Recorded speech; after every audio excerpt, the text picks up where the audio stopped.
So, bringing it back to what you guys are here to hear about next is, so what does automation do for all of this?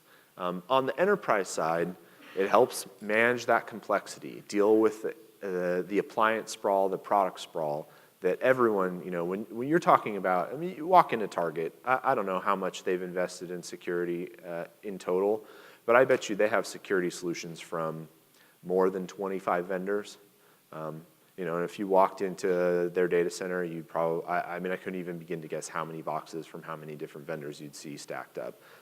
But it's really a difficult proposition to make something useful out of the aggregate data provided by all those devices. So how do we manage that complexity, deal with appliance sprawl, and make something more out of the sum of all those parts? Add coverage for new threats without adding more boxes.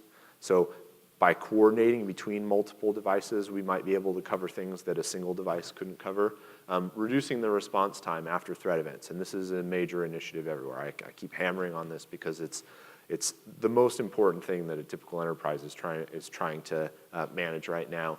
And then take all these tools, if they're useful, and translate them into the mobile device world and into the cloud, right?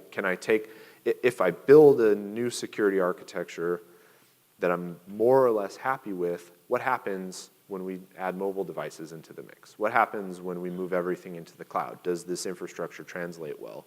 And helping them do that. And helping them deal with pressures on budgets. In a perfect world, right, there would be a great security solution and it would cost X dollars, and no matter what that cost was, you would buy it because it's required so that you don't get breached. But the truth is, IT budgets aren't unlimited.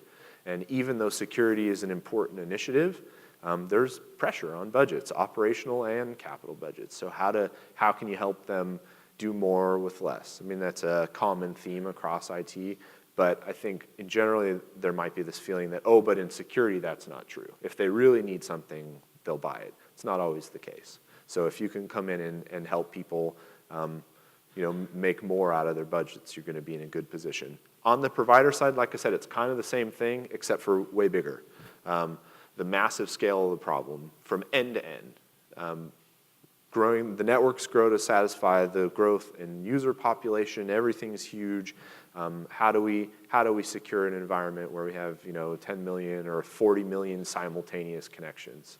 An unbelievable challenge. And how can you help automate anything that goes along with that? Reducing the impact of events on your customers, obviously, if you can tell a customer, hey, we found this, we saw this happen, we can shrink the time in order to fix this from 30 days to 5. That dark leech campaign, the web servers that were compromised, if we look across all web server compromises, across a bunch of service providers, the shortest time to fix for compromised web servers at any of the providers we talked to was about 15 days. And for some providers, it was more than a month before compromised servers were actually fixed. And in most cases, those servers are, at least half the cases, they're turned off. So you've got a month of downtime on some customer's website on your network because someone planted a piece of malware on it. So shortening that time down from 15 or 35 days to hours or minutes or seconds. Help prepare for the Internet of Things. You think automation is important when you're dealing with 1,000 or 100,000 devices. What about when you're dealing with 1 billion devices? And improve security capability. Again, this is same as enterprise. We're about to enter a cycle of CapEx plateau and possibly even contraction.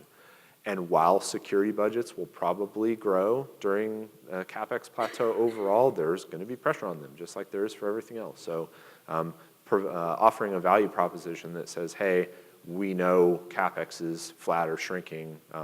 We can help you manage that while improving your security capability.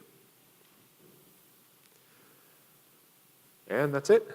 So thanks, everybody. Looks like we have one more presentation. Am I going to bring him up? Huh? Yeah, any questions? What's for lunch? Good. Oh, yeah, go ahead. This is more a question closer to home now, but we're all here at this event. We have access to wired, wireless, and we're on